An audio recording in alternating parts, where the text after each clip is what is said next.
শুভ সকাল। দেখো আরও দিদি 1 কেজি চিংড়ি মাছ নিয়ে এসেছি, দেখতে পেয়েছো, খুব ছোটো ছোটো নদীর চিংড়ি।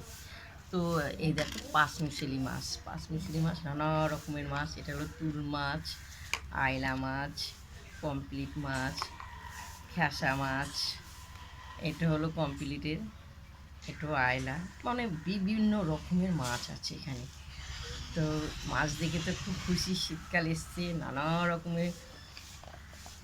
রকমের মাছ উঠবে, বুঝতে পেরেছো। তা আনবো, রান্না করবো খুব সুন্দর করে, এগুলো কেটে ধুয়ে রাখবো। আমার তো রান্না দিয়ে, আমার তো মাছ যেমনি খাই তেমনি কুটার আমি ভয় করি না।